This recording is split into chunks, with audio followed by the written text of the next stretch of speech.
fans, it's finally official. LeBron James has finally decided to sign with the Los Angeles Lakers. Earlier today, he made a verbal agreement on a 4-year, $154 million deal. Now, this deal is a 3-year plus one deal, meaning that he has the option to opt out and become an unrestricted free agent after the third year of the deal. Now, yours truly, I'm personally not surprised. I felt like LA was in the lead all along of the teams that many people talked about as being possible destinations for him. So I'm definitely not surprised by it. But a lot of people, after yesterday when Paul George decided to stay in Oklahoma, OKC, many believe that the door, became open wider for the likes of Philadelphia um, or even Cleveland to a certain degree because, you know, Philadelphia has a nice, young, talented core, and Cleveland is home in itself. So, but none of that seemed to matter. I mean, his decision obviously wasn't going to be based on who made the decision to join him in LA. Before he made the decision to come. So it definitely sounds like he's trusting Magic and the Lakers front office to be able to upgrade the roster to a championship level, which is why he more than likely probably agreed to a longer term deal than many expected. Um, so now that LeBron James is officially a member of the Los Angeles Lakers, I mean, let's see, what do they do now? I mean, do they offer up the farm and then some in terms of all their youth to try to convince the San Antonio Spurs to give up Kawhi Leonard? Or do they take their chance and wait for next season when he becomes a free agent and try to pursue him at that time?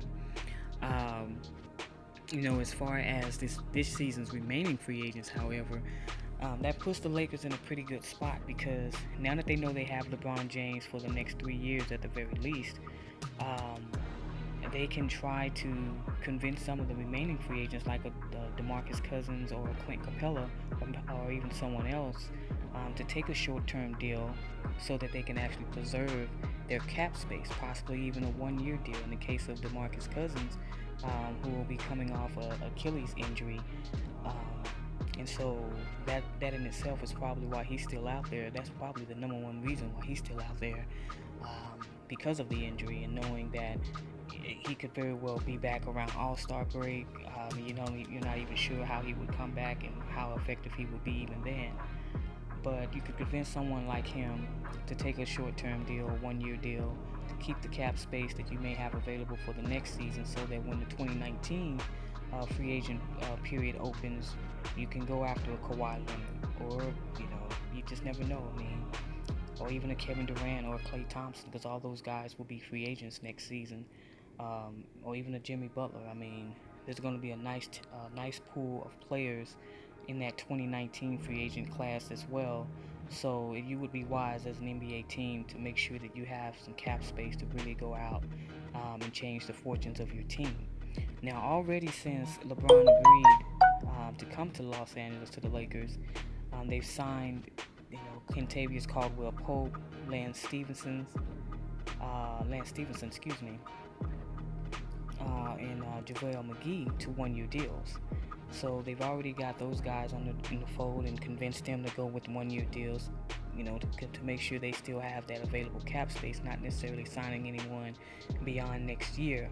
Now, LA also has always been a desired destination for many players to play, but with the addition of a megastar like LeBron James, I mean, the Lakers have now become what many around the NBA call a player destination. And basically, that's basically when you have a player or players on your team, like the Golden State Warriors. You see them every year. They seem to always get a nice, solid bench player to take less money, or even some of their own players to take the hometown deal so that they can put themselves in position to strengthen their bench and sign other players. I mean, they were able to do that with David West. I believe Kevin Durant took a short-term deal 1 year, not this year as well, but the year before.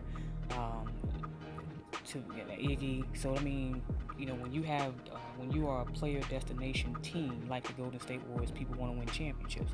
So you have people willing to take less money, take a short-term deal versus a long-term deal, take a one-year deal, just so they have the opportunity to play for a championship. Well, LA is about to become that team again as well. Um, with the addition of LeBron James, who's going to be there for a 3-year period at the very least.